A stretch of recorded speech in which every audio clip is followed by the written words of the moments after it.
UP Rajya Sabha चुनाव में BJP की 8 सीट पर जीत दर्ज, सपा को मिली 2 सीटें। बीजेपी के 8वें उम्मीदवार संजय सेठ को 29 वोट मिले, सपा के आलोक रंजन को सिर्फ 19 मत मिले। राज्यसभा चुनाव में 8 सीटों पर जीत के बाद बीजेपी दफ्तर में जश्न, सीएम योगी ने जीते हुए कैंडिडेट्स को माला पहनाया, मिठाइयां खिलाई। यूपी के डिप्टी सीएम ने बीजेपी की जीत को बताया ऐतिहासिक, कहा सपा अपनी कमियों की वजह से हारी। राज्यसभा चुनाव में अखिलेश ने मानी हार, कहा तीसरे उम्मीदवार से सच्चे साथियों की पहचान हो गई। सपा नेता शिवपाल यादव का निशाना, धनबल से बीजेपी ने तोड़ी पार्टी, लोकतंत्र में खरीद फरोख्त साफ है। राज्यसभा चुनाव में हिमाचल में बड़ा उलटफेर, बीजेपी प्रत्याशी हर्ष महाजन जीते, कांग्रेस के अभिषेक मनु सिंघवी हारे। चुनाव जीतने के बाद हर्ष महाजन का बड़ा दावा, 1 महीने के अंदर सुक्खू सरकार गिर जाएगी। कल हिमाचल बीजेपी के सभी विधायक राज्यपाल से मिलेंगे, पूर्व सीएम जयराम ठाकुर भी साथ जाएंगे। हर्ष महाजन की जीत को जयराम ठाकुर ने बताया ऐतिहासिक, कहा सीएम सुक्खू को देना चाहिए इस्तीफा। राज्यसभा चुनाव में कांग्रेस ने हार मानी, अभिषेक मनु सिंघवी बोले अपने गिरबान में जाके पहले बीजेपी। क्रॉस वोटिंग करने वाले 9 विधायकों पर बोले सिंघवी, कल तक साथ में डिनर किया, आज वोटिंग के दौरान क्रॉस वोटिंग की।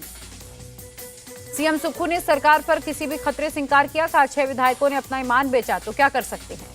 हिमाचल प्रदेश कांग्रेस के बागी विधायकों की मांग, सोर्सेस के मुताबिक सुक्खू को बदलने की मांग रखी। विधायकों की मांग पर एक्टिव हुआ कांग्रेस आलाकमान, डीके शिव कुमार और भूपेंद्र सिंह हुड्डा को विवाद सुलझाने की जिम्मेदारी। सुक्खू सरकार को लेकर जयराम ठाकुर का बड़ा दावा, सरकार गिराने के लिए अविश्वास प्रस्ताव की जरूरत नहीं। जयराम ठाकुर ने कहा सरकार को वित्त विधेयक पारित नहीं करवाने देंगे, वित्त विधेयक पास नहीं हुआ तो सरकार को देना होगा इस्तीफा। कर्नाटक में कांग्रेस के तीनों राज्यसभा उम्मीदवार जीते, बीजेपी के प्रत्याशी नारायण शाह जीते। यूपी की 80 लोकसभा सीटों पर सबसे सटीक ओपिनियन पोल, एनडीए को मिल सकती 78 सीटें, इंडिया अलायंस को सिर्फ 2 सीट मिलने का अंदाजा।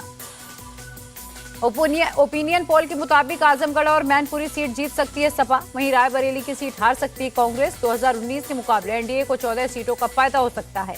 बिहार में महागठबंधन को बड़ा झटका, कांग्रेस के 2 और आरजेडी का 1 विधायक बीजेपी में शामिल। कांग्रेस की मुरारी गौतम सिद्धार्थ ने थामा बीजेपी का दामन, आरजेडी की संगीता कुमारी बीजेपी में हुई शामिल।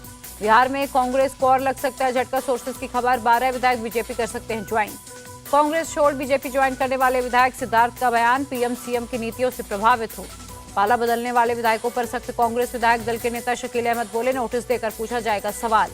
आरजेडी कांग्रेस पर सम्राट चौधरी का तंज, कुछ लोग खेला होने का दावा कर रहे हैं, हम बार बार उन्हें खिलौने दे रहे। दिल्ली की 4 सीटों और हरियाणा की 1 सीट पर आप ने कैंडिडेट का ऐलान किया। साउथ दिल्ली के सही राम, वेस्ट दिल्ली से महाबल मिश्रा, नई दिल्ली से सोमनाथ भारती, ईस्ट दिल्ली से कुलदीप कुमार को दिया गया टिकट। लोकसभा चुनाव की तैयारियों में जुटी आप, मंत्री गोपाल राय बोले जीत के सभी पहलुओं पर है फोकस। दिल्ली शराब घोटाले में सीएम केजरीवाल को 8वां समन, ईडी ने 4 मार्च को पूछताछ के लिए बुलाया। पीएम मोदी का कांग्रेस लेफ्ट पर निशाना, केरल में एक दूसरे के दुश्मन, दूसरी जगह बेस्ट फ्रेंड फॉरएवर है। पीएम मोदी ने एनडीए 400 पार का नारा दोहराया, कहा 2024 में केरल डबल डिजिट में सीट देने का मन बना रहा। बीजेपी केरल में एक भी सीट नहीं पाएगी, कांग्रेस नेता शशि थरूर का बयान। National conference chief Farooq Abdullah का बयान, कांग्रेस के साथ मिलकर लड़ेंगे चुनाव, इंडी गठबंधन को मजबूत करना जरूरी। कश्मीर में कांग्रेस को 1 सीट भी नहीं देगी नेशनल कॉन्फ्रेंस, उमर अब्दुल्ला बोले जम्मू लद्दाख और उधमपुर की 3 सीटों पर हो रही है बातचीत। कांग्रेस छोड़ने की खबरों के बीच दिल्ली में प्रियंका गांधी से मिले नवजोत सिंह सिद्धू का सकारात्मक चर्चा हुई। आंध्र के विजयवाड़ा में बीजेपी कोर कमेटी की बैठक, रक्षा मंत्री राजनाथ सिंह ने लोकसभा चुनाव पर चर्चा की। मराठा आंदोलन की एसआईटी जांच होगी, बीजेपी विधायक की मांग पर विधानसभा स्पीकर ने दिया आदेश। मनोज जारंगे ने कहा था उन्हें जहर देने की कोशिश हुई। एसआईटी जांच पर बोले डिप्टी सीएम देवेंद्र फडणवीस, मुझे मनोज से दिक्कत नहीं, पर उनके पीछे कौन जानना चाहता हूं।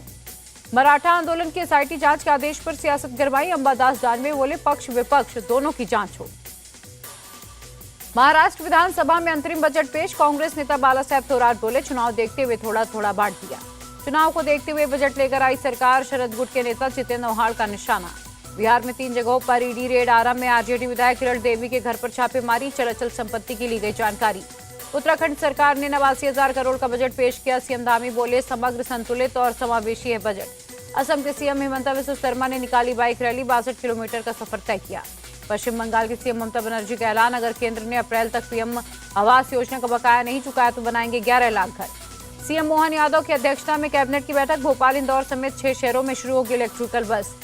रुपए में 1 पैसे की मामूली गिरावट, 1 अमेरिकी डॉलर 82.89 पर रहा।